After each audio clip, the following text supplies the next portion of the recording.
Supreme court का फैसला हो, इस बात को साबित कर देता है कि अरविंद केजरीवाल जी की गिरफ्तारी पिछले 2 साल से आम आदमी पार्टी के नेताओं और मंत्रियों का विच हंट, पिछले 2 साल से चल रहा ये फर्जी शराब घोटाले का इन्वेस्टिगेशन सिर्फ और सिर्फ भारतीय जनता पार्टी का एक षड्यंत्र है।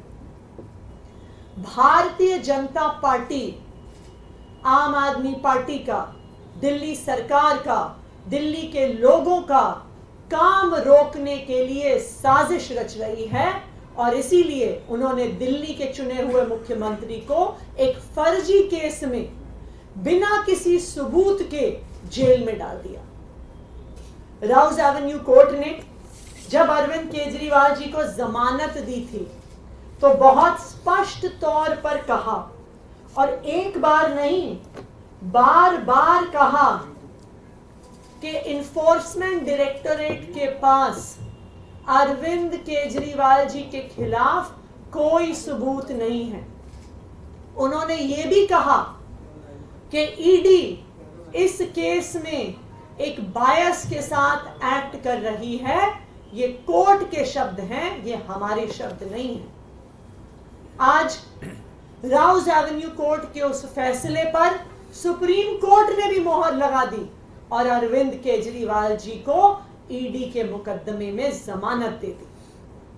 लेकिन भारतीय जनता पार्टी को यह पता था, उनको पता था कि राउज एवेन्यू कोर्ट से जमानत मिल गई है, उनको पता था कि सुप्रीम कोर्ट से भी जमानत मिल जाएगी।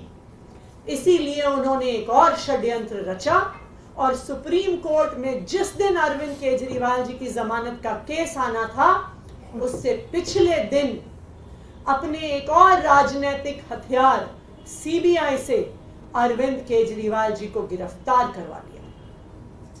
क्यों किया गिरफ्तार सीबीआई से? सिर्फ और सिर्फ इसलिए गिरफ्तार करवाया कि अगर ईडी के केस में जमानत मिल गई तो अरविंद केजरीवाल जी बाहर आकर 10 गुना स्पीड से दिल्ली के लोगों का काम करने लग जाएंगे। और भारतीय जनता पार्टी का षड्यंत्र रुकता नहीं है, इसलिए सीबीआई के केस में अरेस्ट किया। मैं आज भारतीय जनता पार्टी को यह कहना चाहती हूं कि इस देश के एक के बाद एक हर न्यायालय ने आपके षड्यंत्र का पर्दाफाश किया।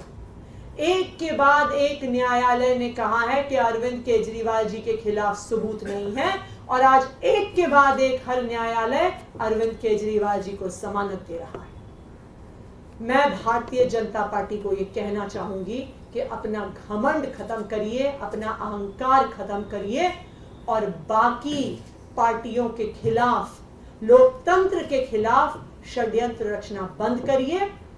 सत्य परेशान हो सकता है लेकिन पराजित नहीं हो सकता।